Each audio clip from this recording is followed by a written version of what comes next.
বিষয়টির গুরুত্ব অনুধাবন করে বর্তমান সরকার নির্বাচনী ইশতেহারে নিবিড় গবেষণার ভিত্তিতে মুক্তিযুদ্ধের শহীদদের একটি পূর্ণাঙ্গ তালিকা প্রণয়নের অঙ্গীকার ব্যক্ত করেছে।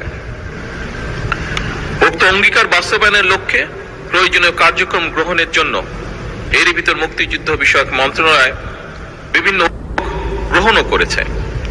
এর মধ্যে রয়েছেন মাননীয় স্পিকার, এর মধ্যে রয়েছে মুক্তিযুদ্ধ বিষয়ক গবেষকদের নিয়ে বিশেষজ্ঞ সভা আয়োজন, বিভিন্ন অংশীজনদের সঙ্গে ধারাবাহিক আলোচনার মাধ্যমে একটি বিস্তারিত এবং বাস্তবসম্মত কর্ম পরিকল্পনা প্রণয়ন এবং সেই তার ভিত্তিতে কার্যক্রম গ্রহণ। এই ধরনের উদ্যোগ বাস্তবায়নের মাধ্যমে গণহত্যার শিকার এবং সকল শহীদ একটি নির্ভুল ও গ্রহণযোগ্য তালিকা প্রণয়ন এবং তাদের আত্মত্যাগের যথাযোগ্য স্বীকৃতি ও মর্যাদা প্রদান করা সম্ভব হবে বলে আমরা মনে করি। ধন্যবাদ। দেশ স্বাধীনের পরে যাদের দায়িত্ব শহীদদের মুক্তিযোদ্ধাদের লিস্ট প্রণয়ন করা, তারা সেটিকে রাজনৈতিকভাবে উপস্থাপন করেছে, তারা নিরপেক্ষভাবে সঠিকভাবে তারা করেনি।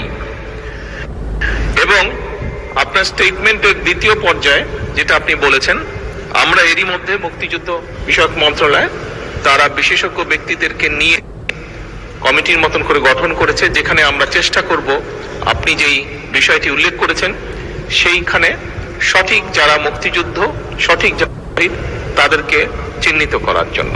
আমরা এই বিষয়টা দেখছি যে বিভিন্ন সময়ে বিভিন্ন সরকার যখন পরিবর্তন হয়, দেখা যায় যে তারা তাদের দলীয় কিছু লোকজনকেও এই মুক্তিযোদ্ধা তালিকাভুক্ত করে, আবার পরবর্তী আরেক সরকার এসে কিছু ছাঁটাই বাছাইও করে। আসলে সত্যিকার অর্থেই যারা প্রকৃতপক্ষে তাদেরটা কেন হচ্ছে না, আজকে আমরা এই 55 পর আমরা সেটা জানতে পারছে না, জাতি জানতে পারছে না।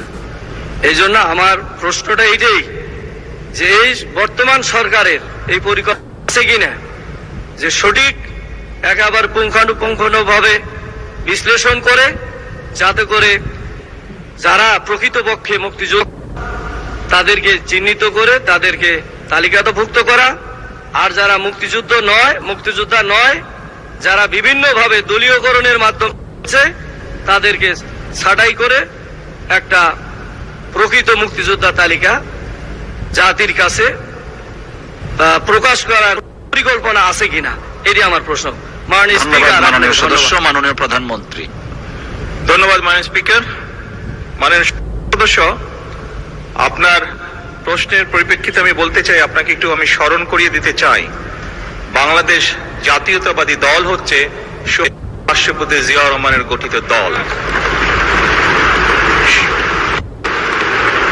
মাননীয় সংসদ সদস্য, আপনাকে একই সাথে আমি স্মরণ করিয়ে দিতে চাই, শহীদ রাষ্ট্রপতি জিয়াউর রহমান একজন মুক্তিযোদ্ধা ছিলেন, মাঠে থেকে যুদ্ধ করেছেন,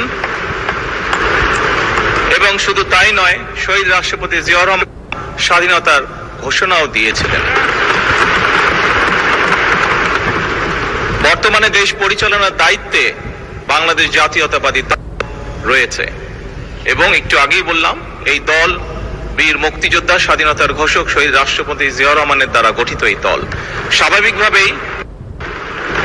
খুব স্বাভাবিকভাবেই বাংলাদেশ জাতীয়তাবাদী দল বিশ্বাস করে মনে প্রাণে যে মুক্তিযোদ্ধা এবং মুক্তিযুদ্ধের প্রতি তাদের দায়িত্ব, পবিত্র একটি দায়িত্ব রয়েছে। এবং সে কারণেই আমি আমার মূল প্রশ্নে এবং একই সাথে সম্পর্ক প্রশ্নে আমি বলেছিলাম যে যাদের দায়িত্ব দেশ স্বাধীনের পরে ঠিক নিরপেক্ষ তালিকা তৈরি করা মুক্তিযোদ্ধাদের, তারা সেটি করেনি।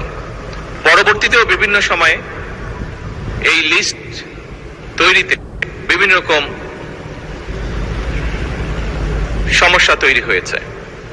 বর্তমানে সরকার চেষ্টা করছে বিশেষজ্ঞদেরকে নিয়ে যাতে আমরা একটি পূর্ণাঙ্গ সঠিক মুক্তিযোদ্ধাদের তালিকা তৈরি করতে পারি। মাননীয় স্পিকার, আপনাকে ধন্যবাদ।